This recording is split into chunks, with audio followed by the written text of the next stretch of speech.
Sebelum kita akan membahas ibadah kedua, kuasa kelemah lembutan, bagi orang-orang yang kurang familiar dengan cerita Esther, saya kasih sedikit rangkuman. Intinya kita hanya perlu tahu 4 tokoh saja dalam cerita ini. Ini cerita bukan dongeng, ini cerita bukan drama, cerita ini adalah sejarah. Terjadi sungguhan, it's a true story. Sampai hari ini di Israel masih dirayakan yang namanya perayaan Purim. Mereka masih celebrate ini. Ini adalah Hitler zaman dulu dan mereka diselamatkan dari kematian yang mengerikan, pemunahan satu bangsa, satu ras. Ada 4. Pertama, Raja Ahasiweros. Raja Ahasiweros ini adalah Raja Media Persia. Ini raja besar zaman itu. Kalau hari ini geografinya terletak di Iran. Sekarang Iran-Irak kan bukan adik kuasa. Tapi zaman dulu mereka menguasai 127 provinsi di seluruh dunia. Dan pemerintahan Ahasiweros itu terbentang dari India sampai ke Ethiopia di Afrika. Jadi bayangkan ini raja besar sekali. Dia bukan raja yang takut akan Tuhan seperti Raja Daud. Tapi raja ini ditulis dalam cerita Esther untuk menunjukkan kuasa Tuhan menentukan history atau sejarah manusia. Dan yang kedua tentunya yang harus kita kenal adalah Hadassah. Ini nama aslinya, tetapi dia lebih dikenal dengan nama Esther. Dia seorang ratu keturunan Yahudi yang tidak diketahui identitasnya sampai nanti ketika statusnya lebih dibutuhkan, yaitu untuk menyelamatkan bangsanya dan kaum sanak saudaranya. Yang ketiga yang kita perlu kenal adalah Mordekai. Mordekai ini adalah tanda kutip papanya Esther, padahal dia sepupu tapi usia jauh. Esther ini yatim piatu, diadopsi oleh kakak sepupunya yang usianya sudah seperti omnya. Dia adalah ayah asuh. Mordekai ini takut akan Tuhan. Dia seorang hamba Tuhan. Dan yang terakhir yang kita perlu ketahui adalah Hitler zaman itu, namanya Haman. Haman ini jahatnya bukan main. Ini orang memang bernafsu untuk memunahkan satu ras, yaitu umat Israel. Dan entah kenapa dia kesetanan, ada banyak ceritanya, tetapi intinya Tuhan menggagalkan rencananya. Mari sekarang kita lihat pasal 7 ayat 1. Saya bacakan dulu ayat-ayatnya, ayat 1 sampai ayat 10. Haman diadukan oleh Esther dan dihukum mati. Ya. Datanglah raja dengan Haman untuk dijamu oleh Esther, sang ratu. Pada hari yang kedua itu, sementara minum anggur, bertanyalah pula raja kepada Esther, apakah permintaanmu hai Ratu Esther? Niscaya akan dikabulkan. Dan apakah keinginanmu? Sampai setengah kerajaan sekalipun akan dipenuhi. Maka jawab Esther sang ratu, ya raja, jikalau hambamu mendapat kasih raja, dan jikalau baik pada pemandangan raja, karuniakanlah kiranya kepada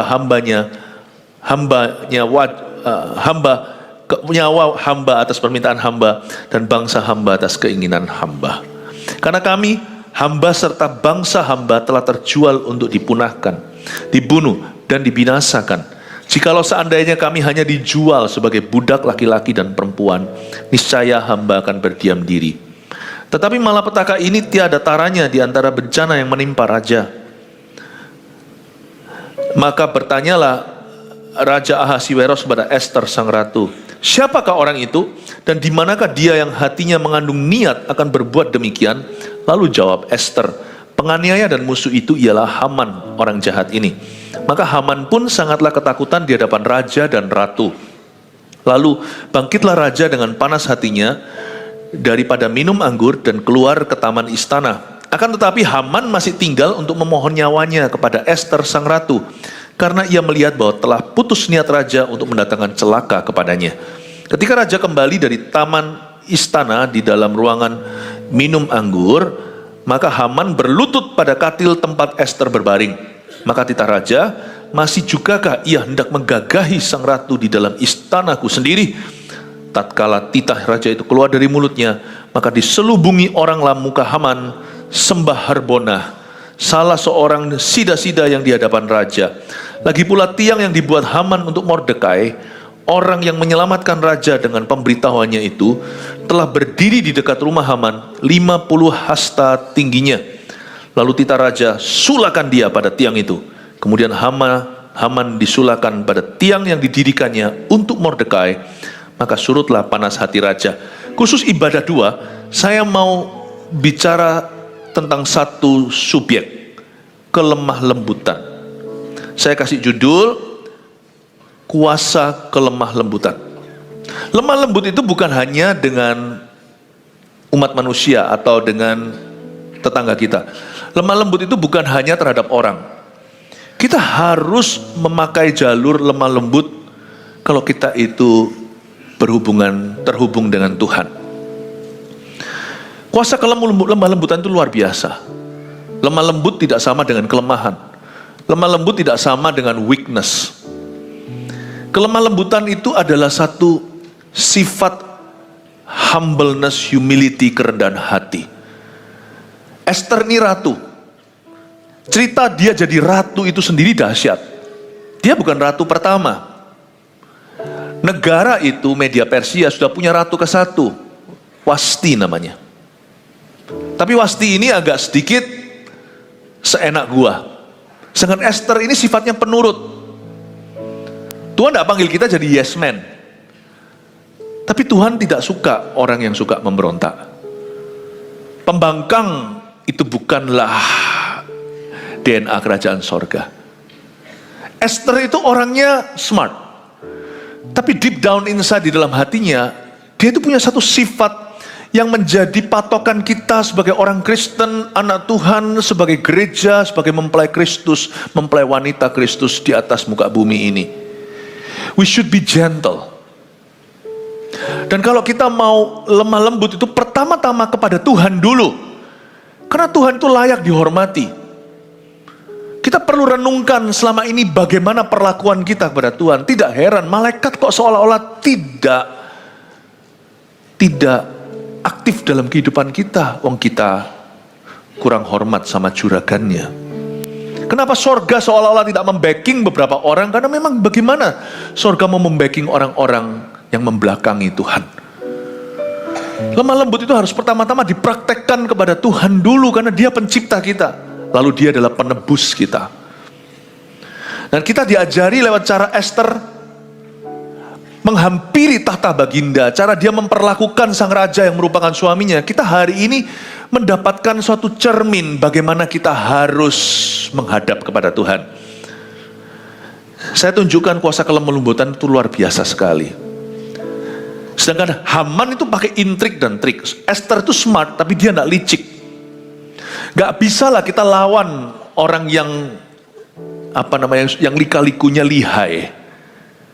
Tetapi kalau kita itu tulus, kalau kita itu sungguh-sungguh, kalau kita itu rendah hati, Tuhan itu yang bela. Jangan kau dan aku kira orang itu berhasil karena dia itu gagah perkasa. Tuhan sendiri berkata, oleh Roh Kudus kamu akan berhasil, bukan oleh karena kemampuanmu. Kadang-kadang kita merasa kalau aku lembut, dikira lembek aku diinjak-injak. Enggak. Apa hubungannya kelemah lembutan dengan kelembekan? Tidak ada hubungannya. Tuhan Yesus sendiri berkata, kalau kamu mau jadi besar, kamu melayani, kamu belajar humble. Justru Anda akan terkejut loh ya. Pucuk kepemimpinan itu selalu dipegang dengan orang yang gentle. Kalau kepemimpinan itu dari Tuhan. Dan kita pelajari sesuatu, sifat Esther ini justru yang mematikan. Menurut saya, Esther diadu dengan Haman. Hadassah melawan Hitler. Ini Hitler zaman itu. Ini pupus. Dan ini yang menang. Kita hari ini melihat ironisnya. Kuasa lemah lembutan itu luar biasa. Mari kita sekarang lihat ayat pertama. Datanglah raja dengan Haman untuk dijamu oleh Esther sang ratu. Berhenti ayat 1. Ini FYI for your information. Raja datang dengan Haman kali ini karena diundang sama Esther dari pasal-pasal sebelumnya. Ini adalah hari kedua. Ini pertemuan Esther dengan Raja Ahasiweros yang kedua kalinya untuk menyelamatkan orang Yahudi. Esther itu memang adalah ratu. Jadi raja adalah suaminya. Tapi di zaman itu protokolnya, suami, istri, raja dan ratu itu tidak tinggal satu istana. Ratu punya istana sendiri. Itu sekedar memberi Anda background story. Dan hari itu raja datang dengan Haman. Haman ini siapa? Haman ini orang jahat tadi loh. Haman ini adalah perdana menteri. Dia adalah orang yang paling dipercayai oleh Raja Ahasiweros di seluruh kerajaannya, yang terbentang 127 provinsi dari India sampai Ethiopia. Haman ini adalah second man in charge. Jadi ini orang luar biasa. Kalau secara hukum, secara law, ini orang above the law, untouchable. Dia nggak bisa dijamah. Orang ini berada di atas awan-awan. Ini orang yang paling dekat sama sang raja. Bahkan misalnya sama presiden sebuah negara atau perdana menteri. Ini orang yang paling dipercayai. Dia datang karena diundang oleh Esther. Sebelumnya Esther sudah ketemu raja. Cukup menegangkan, karena kalau tidak dipanggil oleh raja, ratu pun tidak bisa masuk ke hadiratnya. Siapapun yang masuk ke hadirat raja secara lancang kurang ajar, dan kalau tidak diundang, hukumannya hanya satu. Di zaman Medo Persia, hukumannya hanya satu, yaitu hukuman mati atau eksekusi. Cerita sebelumnya saya kasih sedikit summary atau kesimpulan dari Esther part 1. Esther memberanikan diri masuk, tapi bukan tanpa persiapan. Dia berdoa dulu dan dia minta pada kaum bangsanya, dia minta pada Mordekai, ayah asuhnya, dan juga mentor spiritualnya. Dia minta pada rekan-rekannya, dayang-dayangnya semua yang tahu sembahyang, yang tahu doa kepada Allah Israel, puasa untuk aku, puasa 3 hari, makanya terkenal yang namanya puasa Esther. Puasakan. Waktu dia masuk menghadap baginda, bukannya mati, malah baginda mengulurkan tongkat emas. Itu adalah protokol raja. Kalau siapa yang diulurkan begini, berarti it's okay, lepaskan dia. Nah, Esther ditanya, karena raja itu sangat sayang sekali sama ratu ini. Ratu ini bukan tipe pembangkang seperti ratu ke-1. Ratu sebelumnya si Wasti itu pemberontak. Itu punya a mind of her own, punya pikirannya sendiri. Orang kayak gini itu sulit. Ya, orang seperti itu tidak bisa diangkat. Orang yang sudah punya pikirannya sendiri itu nggak pernah mau nurut, ya. Ya, memang bukan disuruh jadi yes man, tapi kalau orang itu tidak pernah mau nurut, susah untuk dipakai oleh Tuhan.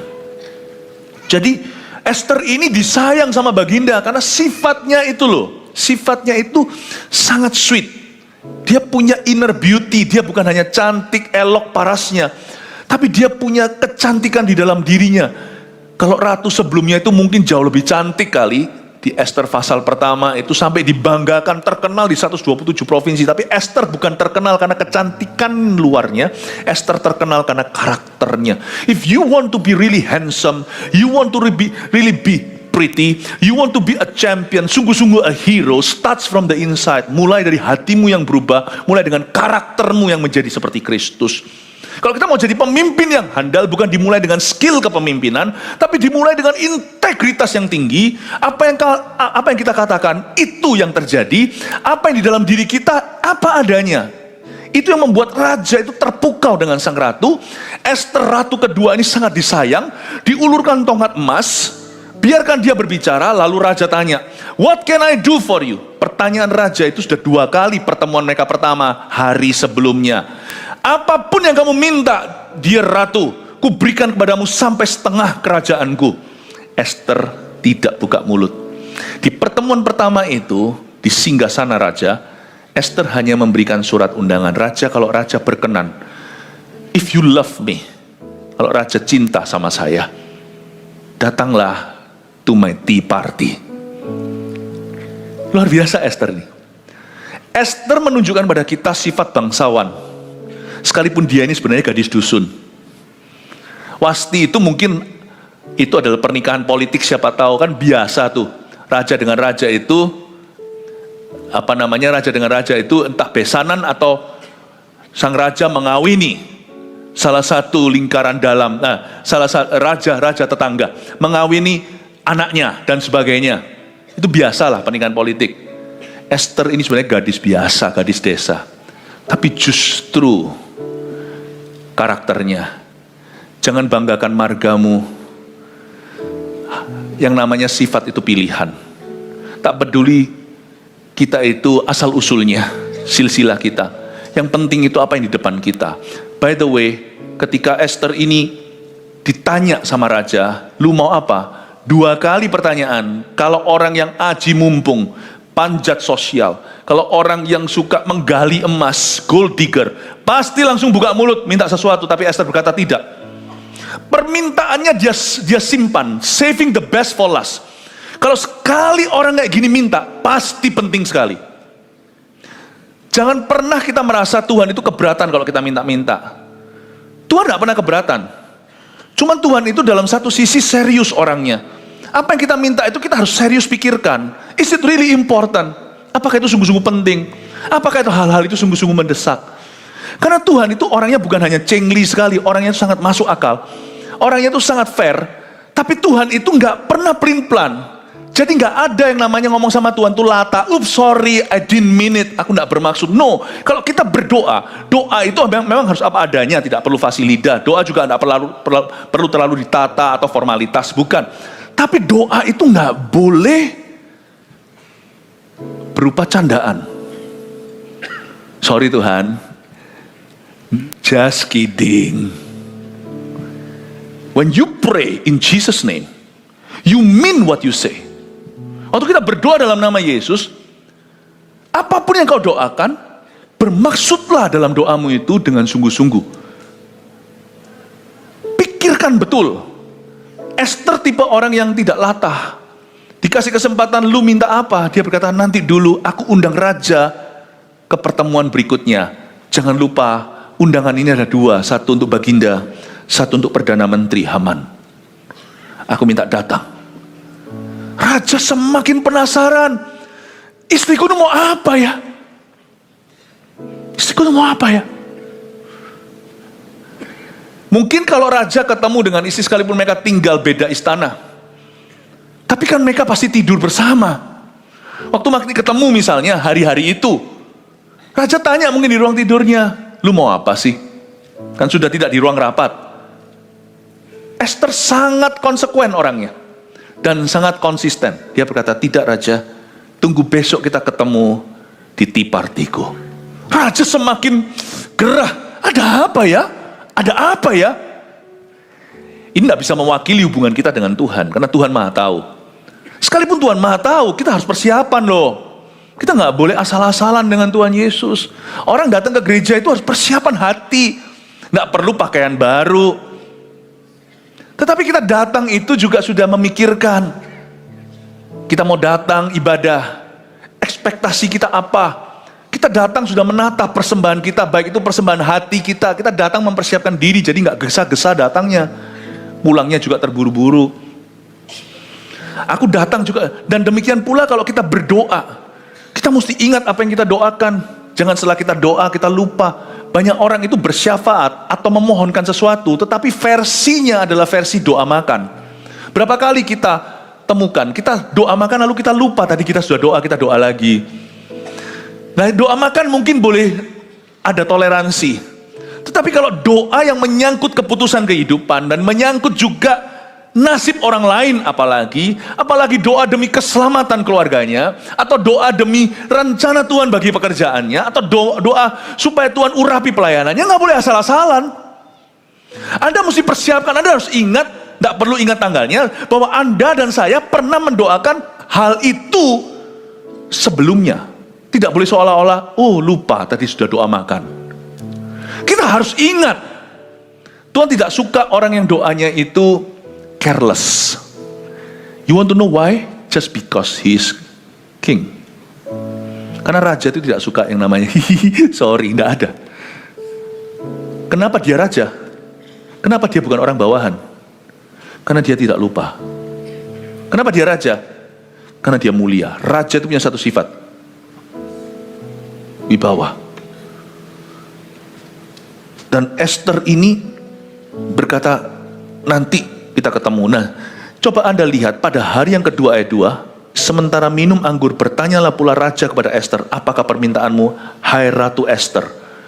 Niscaya akan dikabulkan, dan apakah keinginanmu, sampai setengah kerajaan sekalipun akan dipenuhi.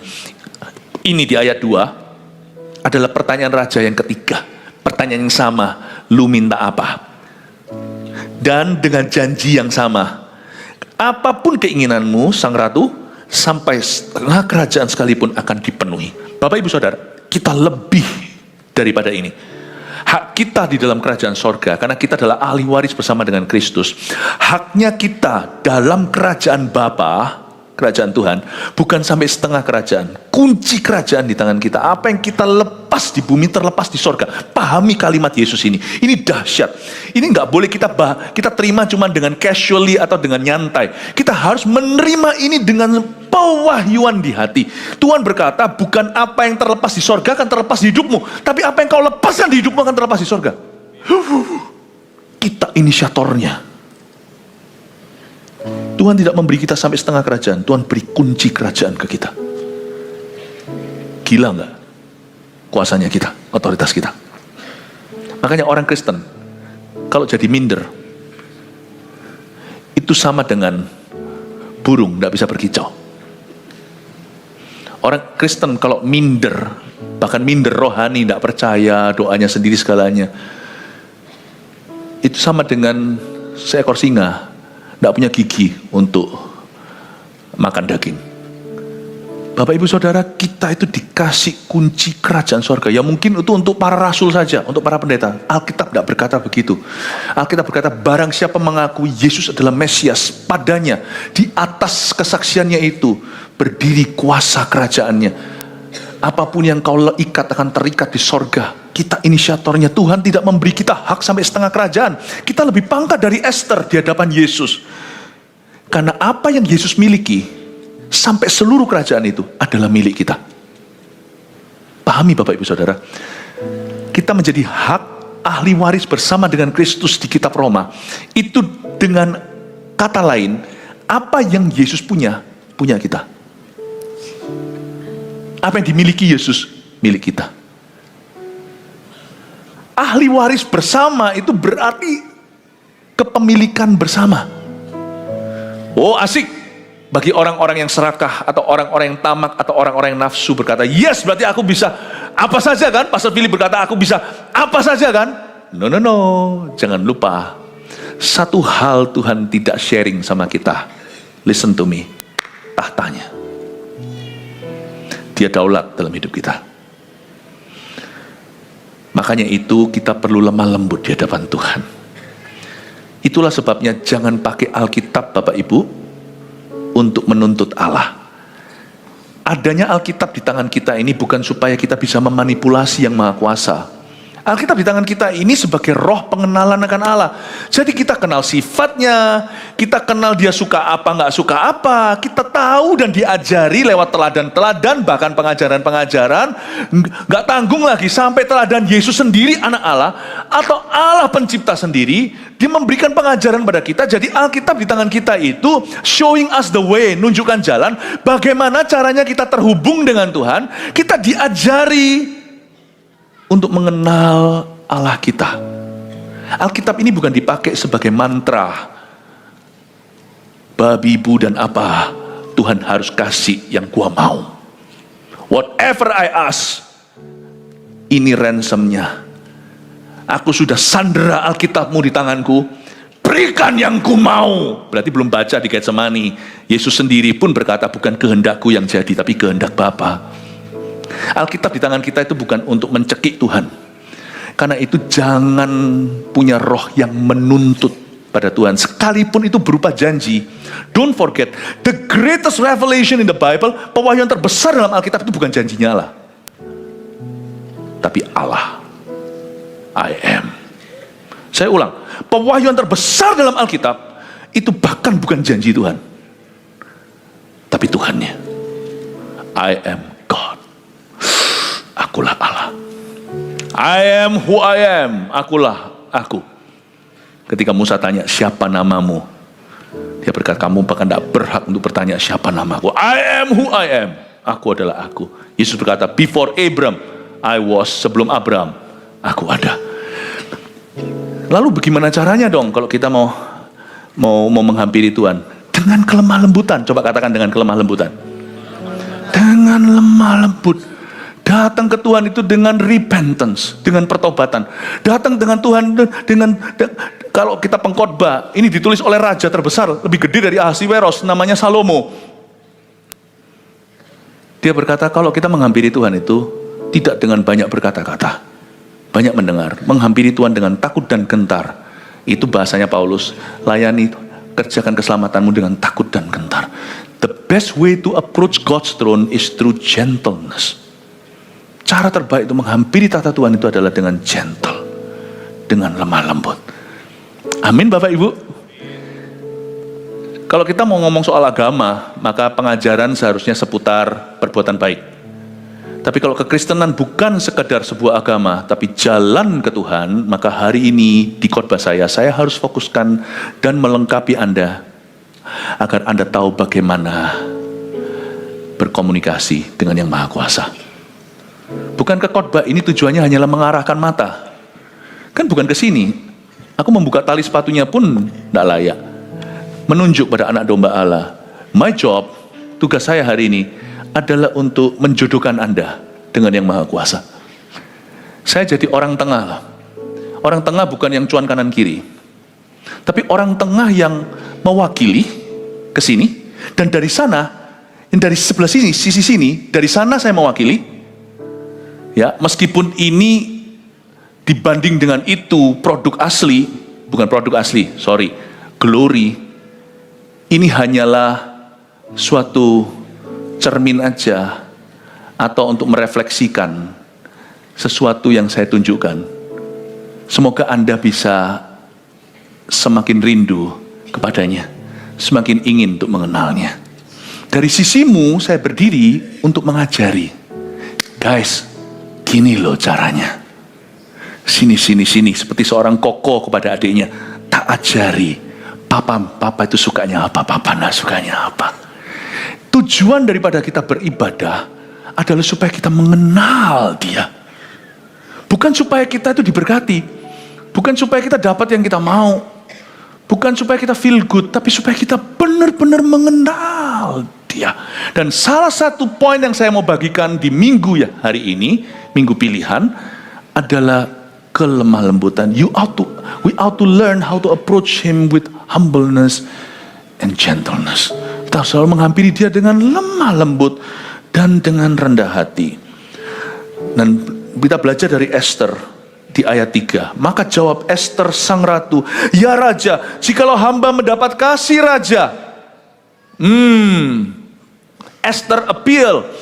Esther itu naik banding. Dia tidak mentang-mentang ratu. Karena hari ini kita diajari, jangan pernah punya spirit of entitlement. Sekalipun kita sudah menyandang gelar Kristen, kita anak Tuhan, jangan mentang-mentang karena kita anak Tuhan, kita merasa berhak.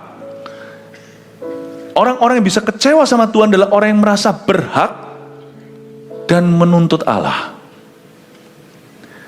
Maka jawab Esther sang ratu, ya raja, jikalau hamba mendapat kasih raja.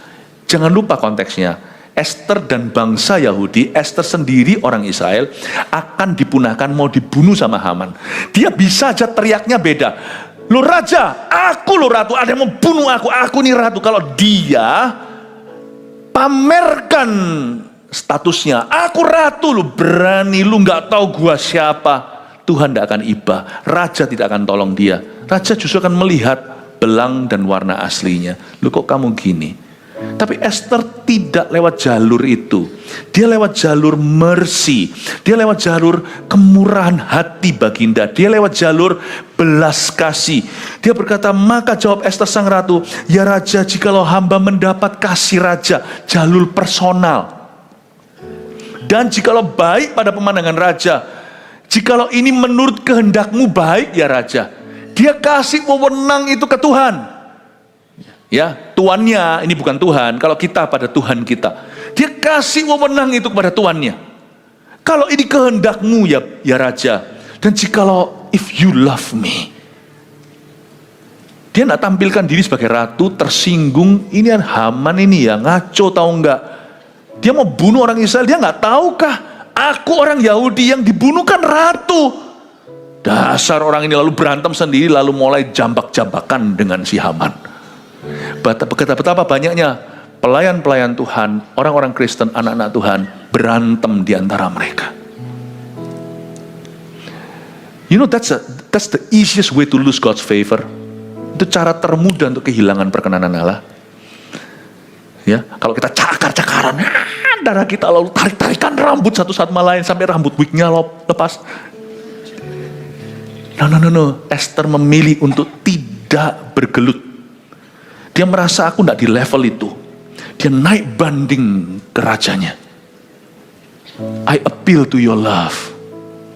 I appeal to your character. Aku naik banding pada karaktermu. Aku lewat jalur personal. I know you love me. Aku tahu mengasihi. Tapi aku tidak mau memaksa. Aku tidak mau mencekik Baginda. Jikalau hal ini dipandang baik oleh raja. Raja merasa diorangkan. Dituankan. Raja merasa laki-laki. Lain dengan Wasti kalau Anda baca ayat pertama, pasal 1. Aku tidak mau, lu mau apa? Dia rasa sudah aman sebagai ratu, sebagai permaisuri. No. Salah satu sifat yang harus kita buang kalau kita mau jalan dalam perkenanan adalah spirit of entitlement, perasaan berhak. Sekalipun kita sudah ditebus oleh darah Yesus, kita perjamuan kudus, kita diingatkan bahwa kita ini sudah dibeli. Remember ingatlah bahwa kita semua itu hanya diadopsi oleh Allah. Karena begitu besar kasih Allah akan dunia, Ia mengaruniakan anak yang tunggal. Yang asli itu adalah Allah Putra.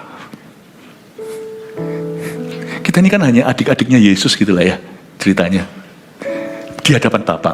Kita ini kan diadopsi karena Dia mati untuk kita. Never forget. Jangan pernah lupa asal-usul kita. Itulah sebabnya orang Kristen yang sombong itu sangat stench atau sebagai sesuatu yang akan menjadi sangat bau dalam ruangan raja. Orang Kristen yang angkuh, yang congkak, itu langsung dibenci oleh Tuhan. Kenapa? Tuhan merasa kamu itu tidak tahu diri. Kamu tuh lupa kali. Tuhan itu tidak akan ingatkan kita akan masa lalu kita. Malah justru Tuhan itu membuat kita melupakannya. Tapi kalau kita lupa diri, terpaksa Tuhan harus ingatkan kita. Lu jangan congkak. Kamu lupa kamu siapa? Waktu aku memanggilmu, kamu bukan siapa-siapa. Kamu bukan apa-apa. Di luar aku, kamu tidak bisa berbuat apa-apa. Lemah lembut itu tidak mungkin terjadi kalau kita tidak rendah hati. Saya lihat dari Esther sini, cara dia itu menghampiri suaminya. Apalagi kita menghampiri Tuhan Yesus. Raja Ahasiweros ini kan raja yang berdosa. Ini kan orang saja. Apalagi terhadap Tuhan, kalau seorang wanita seperti Esther bisa memperlakukan suaminya begitu, terlebih kita terhadap mempelai pria, suami sorga, gereja yaitu Yesus Kristus. Coba kita lihat sekarang ayat 4. Saya tunjukkan sifat Esther. Kelemah lembutan itu juga menjadi suatu karakter yang tangguh. Karena kami, hamba serta bangsa hamba, telah terjual untuk dipunahkan. Jadi siapa belum di-reveal ya, belum ditunjukkan siapa biang keroknya. Tetapi kalau di ayat 4, sudah dijelaskan sama si Esther, plotnya ada rencana busuk. Karena kami, ini Esther ngomong begini kepada Raja Ahasiweros, hamba serta bangsa hamba. Ini tempat syafaat. Dia tidak bicara pada Baginda untuk kepentingannya, untuk keselamatannya. Sedikit cerita, Esther tadinya nggak mau, tapi dia punya mentor spiritual yang luar biasa. Menurut saya kitab ini kalau nggak dinamakan Esther pun, namakan Mordekai pun pantas. Karena sebenarnya ada orang berkata di balik setiap pria ada seorang wanita yang takut akan Allah. Saya tambahkan di balik seorang wanita seperti Esther yang dipakai Tuhan, ada seorang pria, seorang ayah yang takut akan Allah. Esther nggak mau loh, karena dia takut. Siapa nggak takut? Dan dia merasa kalau nanti aku aku bawa agenda ini, proposalkan keselamatan bangsaku, jangan-jangan nanti it will jeopardize everything I've had. Itu akan mempertaruhkan semua yang kumiliki. Berapa banyak orang tidak mau belan-belanin Tuhan, karena kenapa? Takut nanti kehilangan posisi kedudukan, takut kehilangan customer. Kalau saya menolak, saya tidak punya prinsip dalam bisnis, nanti jangan-jangan nanti rezeki ini tidak pernah kembali, karena takut berkat hilang, karena takut kehilangan kehilangan keuntungan. Bapak Ibu Saudara, Esther mempertaruhkan semuanya. Dia mempertaruhkan jabatannya sebagai ratu. Dia berkata, baiklah kalau aku mati, biar aku mati. If I die, I die. Itu adalah kalimat yang terkenal dari Esther. Dan Esther kali ini waktu buka mulut, dia bicara bukan atas nama dirinya saja. Dia berkata, karena kami, dia berkata kami, hamba serta bangsa hamba. Kenapa Esther ini luar biasa? Karena dia tidak hidup bagi dirinya. Karena dia tidak egois. Dia tidak self-serving. Dia tidak melayani dirinya saja.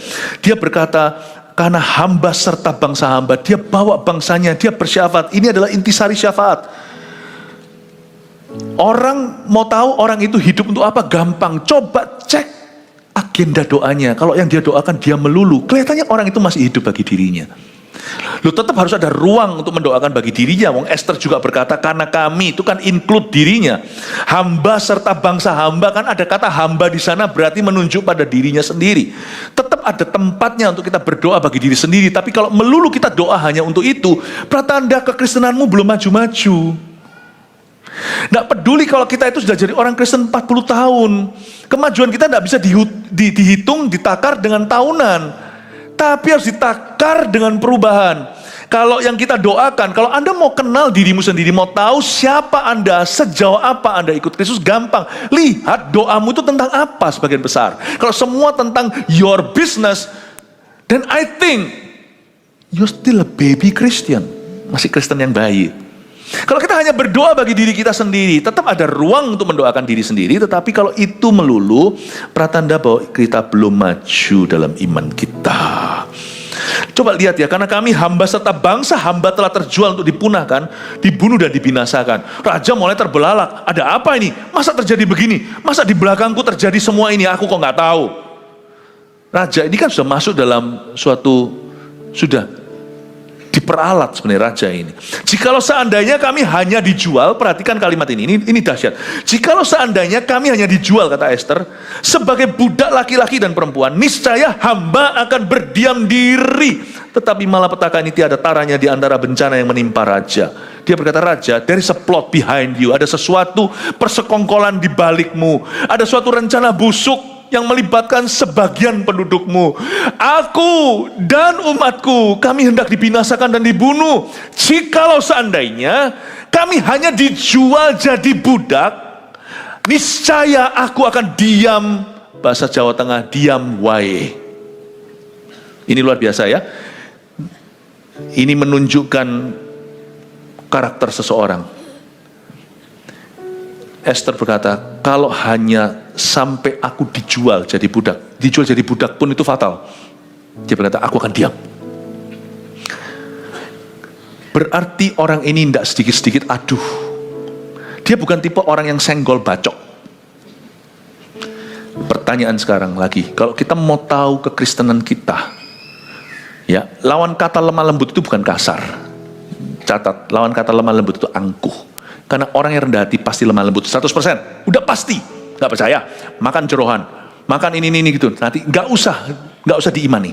Asam urat pasti akan naik. Itu akan menunjuk langsung. Satu kosa, satu efek. Sebab dan akibat. Udah gak perlu orang yang humble pasti lemah lembut. Jadi kalau kita lemah lembut, gak usah tanya orang itu humble, gak langsung kelihatan. Langsung kelihatan pohonnya. Lawan kata lemah lembut itu angkuh. Sebab orang yang angkuh itu orang yang tidak kenaan. Karena dia merasa, aku harus dimengerti, aku harus disayang, aku harus didengarkan. Karena itu Tuhan tidak. Kalau tanpa kelemah lembutan, yang tersisa hanyalah kesombongan. Esther berkata, seandainya aku dijual sebagai budak laki-laki dan perempuan, aku nggak apa-apa. Esther sekalipun sudah menjabat sebagai ratu sejagat raya, dia tidak lupa bahwa dia tetap hanyalah seorang hadasah. Aku ini dari bangsa budak. Bukankah bangsa Israel berapa waktu sebelumnya diangkut ke Babilonia? Semua kan jadi budak. Laki-lakinya yang tampan, yang gagah, yang pintar-pintar jadi taijien bahasa Chinese-nya. Jadi sida-sida. Artinya mereka tidak bisa lagi bersetubuh dengan wanita. Kami ini kan hanyalah bangsa, meskipun dalam sejarah mereka, dalam perjanjian dengan Allah Israel, mereka adalah umat pilihan. Tapi karena mereka berdosa nenek moyangnya, mereka berubah menjadi bangsa yang diperbudak.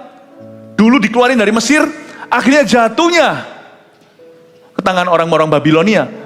Esther ingat kok, aku ini bukan apa-apa, bukan siapa-siapa.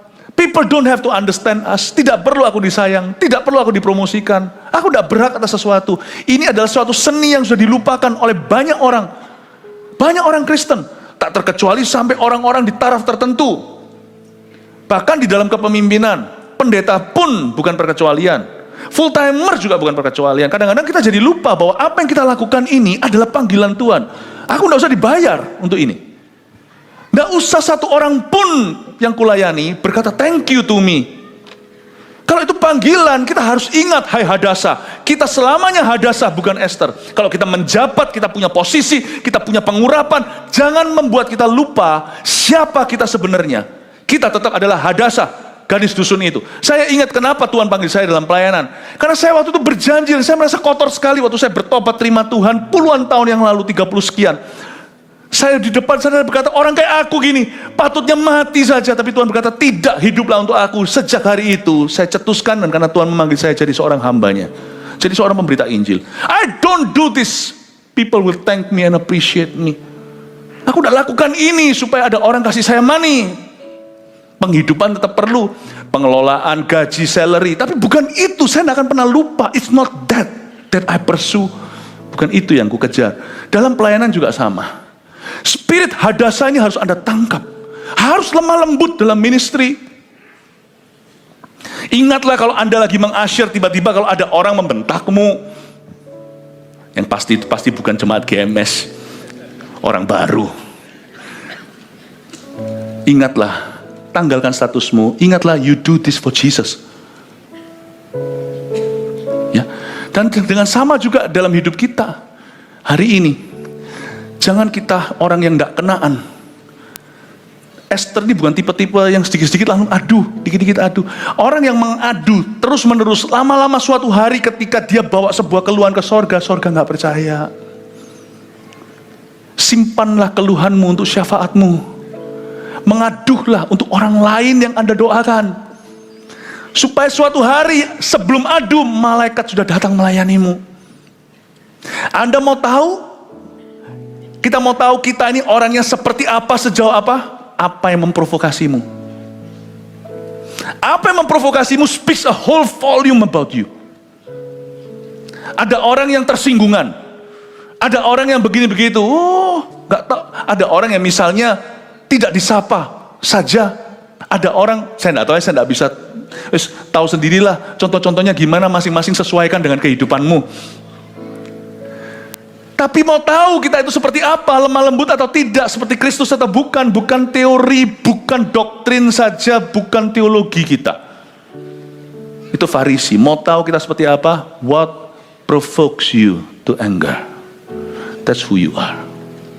Lebih tepatnya, that's what you are. Apa yang membuat orang seperti ini diam? Ada kalimat di sini, niscaya hamba akan berdiam diri. Di Alkitab saya kasih garis bawah, berdiam diri. Tidak kelihatan ya? Nggak usah di... Nah, berdiam diri. Itu seni yang saya cap dalam hidup saya. Saya tulis, Philip, this is an art that you must master. Berdiam diri. Saya hanya buka mulut, saya janji kepada Tuhan ketika saya diperlukan. Bukan untuk diriku, tapi untuk orang lain. Berdiam diri. Kata berdiam diri ini sebuah art yang sudah hilang di dalam gereja perjanjian baru atau di Kristen masa kini. Powerful, karena orang yang bisa berdiam diri ketika dia disakiti, orang itu akan dibela oleh Tuhan. Tapi jangan diam kalau Anda lihat kejahatan. You know when silence is not golden. Tahukah kapan diam bukan emas? Ketika itu tanggung jawabmu untuk mengubahnya. Tapi silence itu emas kalau yang keluar dari dirimu bukan solusi, tapi keluhan belaka. Dan diamlah, karena bicara tidak berguna. Saya berdoa supaya Anda mengerti, kita semua lebih mengerti yang namanya aplikasi-aplikasi kelemah lembutan. Kedengarannya cuma lemah lembut ya, gentleness ya, tapi ternyata dalam ya. Kalau kita telusuri, lemah lembut itu bisa komplikasinya macam-macam. Kita nggak lemah lembut itu kelihatan. Lemah lembut itu ternyata mempengaruhi, itu tak ada hubungannya dengan kerendahan hati. Ada hubungannya dengan tidak reaktif. Tidak reaktif. Lemah lembut itu tidak sama dengan lembek sekali lagi. Orang yang lemah lembut dalam kepemimpinan tetap harus belajar untuk tegas. Saya masih belajar terus. Belajar antara batasnya mana itu tegas, mana sudah kelewatan. Saya belajar untuk lebih tegas. Kadang-kadang saya terlalu lembek. Kadang-kadang terlalu nggak tahu ya, kadang-kadang itu saya mikir orang-orang yang saya pimpin itu kadang-kadang apakah saya itu kurang jahat ya gitu ya. Bisa loh, saya mau lebih jahat itu bisa. Tapi enggak lah, mendingan saya belajar pelan-pelan makin tegas daripada jahat dulu mau jadi orang baik susah. Bapak Ibu Saudara, kelemah lembutan tidak ada hubungannya dengan kelembean. Kita tetap harus belajar tegas dalam parenting, dalam memimpin perusahaan, memimpin pelayanan. Tetapi ingatlah, selalu dimulai dengan hati yang tidak mudah terprovokasi. Maka bertanyalah Raja Ahasiweros kepada Ester sang ratu, siapakah orang itu dan di manakah dia yang hatinya mengandung niat akan berbuat demikian? Lalu jawab Ester, penganiaya dan musuh itu ialah siap? Haman, orang jahat ini. Wah, Ester langsung tunjuk itu loh orang jahat. Nah, kalau sudah jadi Haman jadi jahat, susah jadi baik. Maka Haman pun sangatlah ketakutan di hadapan raja dan ratu. Bapak Ibu Saudara, ini kalimat dahsyat dan luar biasa. Sangat ketakutan. Tadi Haman hanya takut sama raja, sekarang Haman takut sama raja sama ratu. Ketika hati raja dan hati ratu bersatu, good luck dear musuh. Ketika Anda menempuh jalan perkenanan, Anda tidak perlu meminta pembelaan. Sebab orang yang intim dengan Tuhan, Tuhan tahu bagaimana membelanya. Intim dengan Tuhan itu kadang-kadang juga berarti you're not loud on certain things. Kita tidak rame tentang hal-hal, tidak membuat gaduh dalam hal-hal tertentu. Jadi terpaksa orang lemah lembut itu harus sering mengalah. Ini adalah resiko tanggung penumpang. Kalau kita mau menjadi gentle seperti Tuhan, kita mesti belajar mahir dalam mengalah seperlunya. Oke? Mengalah seperlunya itu bukan berarti pasif ketika tenaga Anda dibutuhkan, atau ketika Anda harus berbuat sesuatu, Anda diam. Kata Pastor Philip, suruh ngalah. Bodoh itu namanya. Tapi di area di mana Anda tahu Anda tidak bisa berbuat banyak, dan apapun yang Anda lakukan, hati Anda sedang salah, ketika Anda tenang dan percaya, berdiam diri di hadapan Allah, Allah akan menunjukkan siapa Allah dalam situasi ini. Penganiaya dan musuhmu ialah Haman orang jahat ini. Sangat ketakutanlah Haman di hadapan raja dan ratu. Saya punya satu prinsip sederhana. Jikalau Allah di pihak kita, siapa lawan kita? Tahu kan ayat itu? Tahukah Anda kalau Anda balik ayat itu dari angle yang berbeda? Kalau Anda pernah melihat tulisan kok kebalik, tulisan ambulans itu loh, itu kan tulisannya kebalik. Ini salah nih orang ini. Enggak, itu sengaja. Supaya orang lihat dari spion, lihatnya persis kata-katanya ambulance. Tahukah Anda, kalau Anda lihat dari angle yang berbeda, dari sudut yang berbeda, bunyi ayat ini juga bukan hanya jika Allah di pihakmu, siapa lawanmu, tapi jikalau kamu di pihak Allah, good luck lawanmu. Paham ya? Bukan hanya Allah di pihakmu, kita juga ada di pihak Tuhan. Bangun keintiman, tak perlu minta pembelaan. Minta dan kerjakan saja penyertaan, tempuh jalur perkenanan. Jikalau Allah di pihakmu, kita tidak pernah tahu kan Allah di mana. Kadang-kadang dalam hidup ini susah kita merasakannya. Asal kita tahu hari ini dengan segenap hati, kita di pihak siapa. Ketika kita disakiti, kita diam. Ketika kita bisa membalas, kita tidak membalas. Ketika kita bisa berbuat sesuatu yang salah, kita bisa lebih salah dari orang yang salah kita. Tapi kita belajar untuk melakukan kebenaran dan mengamalkan kebenaran. Apa kata orang, berhasil atau enggak, apa hasilnya buat gua, kita gak peduli dulu. Pokoknya kita taati yang Maha Kuasa. Kita tunduk, kita belajar mengerti bahwa di atas kita, di sorga ada suaminya gereja. Kita tidak melakukan sesuatu itu karena kita menyandang namanya. Kita tidak mau mempermalukan namanya. Ketika kita berdiam diri, kita tahu bahwa kita berada di pihaknya Tuhan. Kalau kita di pihak Tuhan, bukan hanya Allah di pihak kita, Haman akan ketakutan. Dan saya tunjukkan sekarang apa yang ketika Tuhan mulai berurusan dengan musuh kita, maka apa yang terjadi? Kita melihat ya, Tuhan itu sumber berkat. Tuhan juga bisa membuat orang lain mengalami kemalangan. Artinya jangan mengira bahwa Tuhan hanya bisa memberi berkat. Tuhan juga bisa membuat musuh kita apes. Lalu bangkitlah raja dengan panas hatinya daripada minum anggur dan keluar ke taman istana. Akan tetapi Haman masih tinggal untuk memohon nyawanya pada Ester sang ratu, karena ia melihat bahwa telah putus niat raja untuk mendatangkan celaka kepadanya. Oke? Jadi ini mulai ketakutan nih. Tiba-tiba dalam waktu sekejap membalikkan tangan. Kalau Anda baca pasal-pasal sebelumnya, sudah tersusun rapi itu sampai tahu loh nanti bulan ke-12, tanggal kesekian, orang Yahudi dieksekusi semua di 127 provinsi dari India sampai Ethiopia. Itu sudah tersusun rapi. Dalam waktu cuma satu tea party dibalik. Lihat kalau Tuhan sertai ya. Kalau Allah mulai beraksi demi orang yang intim dengannya, good luck dear enemy. Good luck to you. Kebaktian 1 tadi saya sampaikan dengan judul kita tidak perlu keberuntungan. We don't need luck, we have God. Kita punya Tuhan. Sang ratu karena Haman melihat bahwa sudah putus niat raja untuk mendatangkan celaka padanya. Ayat 8 saya tunjukkan sesuatu yang terjadi di sini. Ketika raja kembali, raja pas balik dari taman, dia kesel kan sama perdana menterinya. Kok begitu? Saya nggak sangka kamu mengkhianati aku di belakangku, kamu mau bunuh ratu. Padahal Haman juga nggak tahu kalau ratu itu keturunan Yahudi. Itulah keapesannya.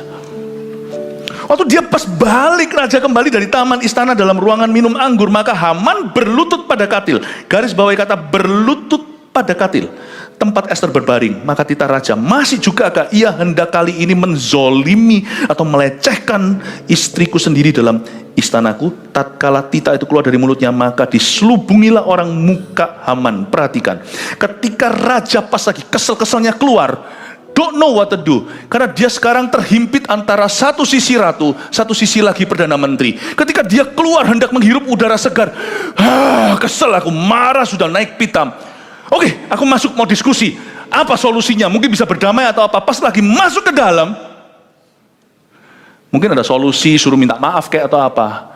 Kok bisa yang namanya Haman itu sedang sujud berlutut pada katil tempat Ester berbaring. Zaman dulu itu ada sofa panjang, ratu itu duduknya kiri. Kalau mereka makan itu bukan makan di meja makan, seperti perjamuan akhir Tuhan Yesus itu loh, perjamuan malam itu jadi kayak begitu loh, sambil selonjor begitu. Dan di katil itu Haman itu bisa bersujud berlutut pada katil itu. Dengan kata lain, Haman waktu dia masuk melihat dari sudut, kelihatan dari belakang, kan dia tidak lihat dari depan. Waktu dia kelihatan dari belakang raja, seolah-olah Haman sedang tarik kakinya ratu. Apes ini orang. Paham ya? Dia masuk tadinya itu mungkin suruh minta maaf kek, ditarik kembali kek. Karena raja nggak tahu ternyata cincin meterainya itu dipakai untuk hukum orang Yahudi bulan 12 nanti. Dia datang lihat, loh, kamu kok pegang istriku? Langsung ditaruh karung hitam di wajahnya, dibawa keluar. Apes nih orang. Kalau tulisan Yahudi, Jewish writing, ayat berlutut di situ dikatakan Gabriel pushed him. Tahu nggak? Jadi kan dia ketakutan. Aduh mati aku udah panik dulu nih. Haman tadinya gagah perkasa kan, gagah perkasa dia. Kalau menurut tulisan Yahudi, tiba-tiba ada yang nggak kelihatan itu, push dia. Pas raja masuk, dipush, dipegang katil itu. Seolah lagi digandolin tuh kakinya, ayolah ratu, kamu pegang kaki istriku, bukan kaki feet, leg, betisnya. Ngamuk dia. Langsung ada satu lagi ayat, lalu saya selesai. Tak tunjukkan keapesannya musuh-musuh orang yang intim. Tapi jangan doakan ya gini ya. Kalau saat di sini ada yang berkata, aku doakan keapesan orang lain, nah berarti Anda tidak intim sama Tuhan. Kalau orang intim dengan Tuhan tidak akan gitu soalnya. Orang intim sama Tuhan itu fokus pada Tuhannya, pada suaminya. Dia tidak fokus pada musuh. Ya, jadi Anda mau tahu Anda intim tidak, kita intim tidak dengan Tuhan? Apakah Anda mengharapkan pembelaan, penghukuman bagi orang lain? Kalau Anda tidak mengharapkan, itu baru intim dengan Tuhan. Intim dengan Tuhan itu lemah lembut seperti Kristus. Lagi, satu lagi ya. 9, sembah Harbona. Katakan Harbona. Salah seorang sida-sida yang di hadapan raja. Ingat ya, salah seorang sida-sida. Lagi pula tiang yang dibuat Haman untuk Mordekai, orang yang menyelamatkan raja, dengan pemberitahuannya itu telah berdiri di dekat rumah Haman 50 hasta tingginya. Pertanyaannya sekarang ayat 9, kok tahu pasal 6 tadi, nggak usah dibuka. Raja nggak bisa tidur malam sebelumnya. Pas nggak bisa tidur, dia panggil salah satu biduanda atau yang shift malam. Dipanggil, tolong bukakan, bacakan aku story.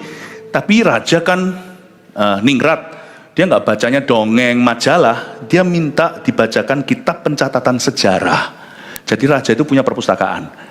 Salah satu biduanda yang tanpa nama, kita nggak tahu siapa orangnya, membacakan isa pas di halaman cerita kepahlawanan Mordekai yang suatu hari tanpa sengaja dia mendengarkan suatu konspirasi untuk membunuh raja, assassination atau pembunuhan terhadap presiden, gitulah.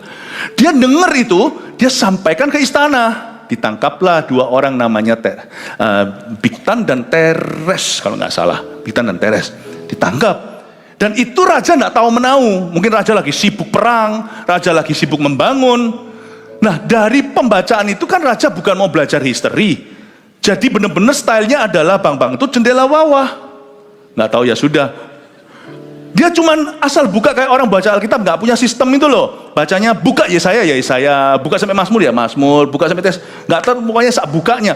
Karena raja kan nggak bisa tidur, bukan mau belajar sesuatu. Jadi panitera diberitahu, buka, bacakan kitab pencatatan sejarah. Mungkin raja mungkin ditanya, mungkin paniteranya, biduandanya, atau salah satu sida-sida itu tanya, raja mau dibacain page mana, halaman mana, terserah lu, udah jangan tanya-tanya. Baik Baginda, buka persis di halaman pas Mordekai punya kepahlawanan tercatat. Itu bisa pas menjelang subuh pagi, setelah ditutup bukunya, ding ding ding ding ding ding ding ding ding ding, yang punya akses masuk ke ruang raja kan cuma beberapa orang. Salah satunya Perdana Menteri. Ding ding ding ding ding ding ding. Haman terdengar langkah kakinya, ditanya sama biduanda, siapa itu? Haman. Langsung dia tanya, Haman, ya Baginda. Raja ngomong dulu lah, padahal Haman datang ke situ mau membunuh Mordekai, mau menyarankan, mau memberikan proposal untuk menyulakan. Menyulakan itu bukan digantung ya. Ini sulat tiang 50 hasta itu kira-kira puluhan meter ya. Itu bukan digantung itu disate kepalanya. Paham ya? Kayak orang kalau perang suku segala itu kepala di atas itu. Ini disate tapi puluhan meter sebagai contoh bagi yang lainnya. Itu dia sudah bikin di halaman rumahnya puluhan meter untuk nyate Mordekai. Dia datang dengan menggebu-gebu mau memberikan proposal itu ke raja karena dia tahu raja pasti dengar Perdana Menterinya. Dia datang pas 5 menit sebelumnya raja dibacain tentang kepahlawan Mordekai. Orang itu kalau hoki itu dalam Kristus tidak perlu keberuntungan, hanya perlu Tuhan memihak ke dia. Sungguhan. Isa pas masuk gitu dia belum bisa bicara karena raja mau ngomong sesuatu. Raja tanya, menurut lu gimana hormati orang yang dikenan raja? GR dulu. Wah pasti ngomong tentang gua ini. Oh dia ceritalah, kasih dia kudanya raja, bajunya raja, iringi dia seluruh kota, diarak-arak sambil berseru, inilah orang anak emasnya raja. Wow, oke, sounds good, bagus. Wah, si siapa namanya? Haman udah gede rasa, merasa siapa lagi yang dihormati raja kalau bukan saya. Tiba-tiba, wek. Lalu raja bilang, lakukan persis seperti itu untuk Mordekai. Mau pingsan dia, dan kamulah yang bangsawan yang mengarak dia dan berkata inilah orang dikenan raja. Kok bisa apesnya kayak gitu? Mordekai kok bisa hokinya kayak gitu? Oke, padahal ini Perdana Menteri. Dengan kata lain dia sudah tidak ngurus urusan kerajaan. Raja udah taunya perang. Nah kali ini kok bisa pas dia seolah-olah dari angle itu megang kakinya ratu. Itu kan dianggap menzolimi. Terus lihat ini, sembah Harbona yang sarankan. Harbona kok bisa tahu ada sula itu? Kok bisa orang ini ada di sana waktu sula itu dibangun? Kok bisa orang itu juga tahu apa yang dibacakan ke raja? Jangan-jangan dialah yang membacakan ke raja. Kok hari itu malam raja nggak bisa tidur, itu shift malam, kok kali ini dia shift siang? Paham maksud saya? Ini orang yang sama, antara begitu dia yang bacain atau dia nggak tahu, tapi dia dulu kejadian itu dia ada di sana waktu Mordekai menyelamatkan raja dari konspirasi, tapi raja lagi ke luar negeri, lalu terjadilah penangkapan, lalu mungkin Harbona itu melihat itu, kebetulan dia lagi tugas, karena tugas sida-sida, biduanda atau panitera. Mereka tidak ikut perang, tidak ikut politik, mereka hanya melayani kebutuhan sehari-hari raja, atau yang sifatnya household, atau yang sifatnya rumah tangga. Mereka ini laki yang dikebiri, sehingga tidak bisa selingkuh sama orang-orang sekeliling raja, tidak bisa selingkuhin. Dan mereka itu urusannya di rumah, makanya mereka dikebiri. Kok bisa dia itu tahu tiang itu? Kok bisa dia tahu pas saja dibacain? Jangan-jangan dia yang bacain, atau mungkin yang bacain adalah temennya, ya? Tapi atau yang bacain temennya, atau mungkin dia ada di sana waktu kejadian sesungguhnya. Kebetulan dia ada. Anda akan terkejut. Tuhan itu punya orang-orang kebetulan yang Anda kira jalan di masyarakat itu semua hanyalah orang-orang yang Anda tidak kenal, atau yang mungkin Anda kenal tapi Anda tidak tahu rencana Allah apa atas dirinya. Tuhan itu dalam kehidupan orang yang intim dengannya. Tuhan itu taruh orang-orang tanpa sengaja di hidupmu yang akan suatu hari jadi rescue-mu. Dan dia bisa memberi saran. Baginda, lagi pula tiang yang dibuat Haman untuk Mordekai, orang yang menyelamatkan raja dengan pemberitahuannya itu, sudah berdiri dekat rumah Haman 50 hasta tingginya. Ya sate aja dia di situ. Dan akhirnya disulakanlah pada tiang yang didirikan untuk Mordekai. Didirikan Haman untuk Mordekai, tapi Haman sendiri yang disulah di sana. Senjata makan Tuhan. Bapak Ibu Saudara, 3 poin ini lalu kita selesai. Kuasa kelembutan. 1. Jangan pakai Alkitab untuk menuntut Allah. Don't use the Bible untuk menuntut. Alkitab bukan mantra. Alkitab itu roh pengenalan akan Tuhan. 2. Pakailah kasih untuk mengklaim janji. Kelemah lembutan itu salah satu buah kasih. Kasih itu setia, kasih itu sabar, bla bla bla. Lemah lembut. Salah satu buah kasih, buah roh 9 itu salah satunya adalah kelemah lembutan. You know, use love untuk mengklaim janji. Seperti Hadasyah terhadap suaminya. Pakai kasih di depan Tuhan. Karena Tuhan berkata, kalau firmanku ada di dalam kamu ada di dalam aku, hiduplah dalam kasih. Yohanes 15, mintalah apa saja, itu sungguhan. Pakai kasih, bukan memanipulasi. Kasih itu harus tulus. Pakai kasih. 3, biarkan Tuhan yang berurusan dengan musuh kita. Saya kasih tahu ya, apakah bagian orang-orang yang memusuhi orang-orang yang dikenan Allah, tugasmu dan tugasku hanya berkenan saja. Udah, gampang loh tugas kita, cuman berkenan saja. Itu aja bisa seumur hidup. Berkenan saja. Tahu nggak? Ada beberapa hal yang merupakan bagian daripada orang-orang yang tidak dikenan oleh Tuhan adalah akan banyak yang namanya misstep, akan banyak yang namanya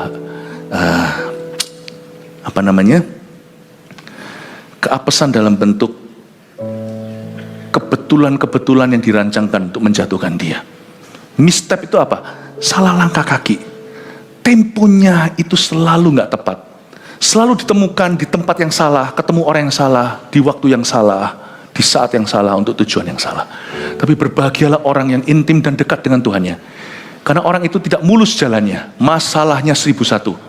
Tetapi dia akan selalu ditemukan tiap hari, di tempat yang tepat, di saat yang tepat, ketemu orang yang tepat, untuk tujuan yang tepat. Karena Allahnya menyertai dia. Saya berdoa, tahun kemenangan ini Anda alami ini. Dalam nama Yesus, amin. Mari kita semua bangkit berdiri. Terima kasih Tuhan, terpujilah namamu.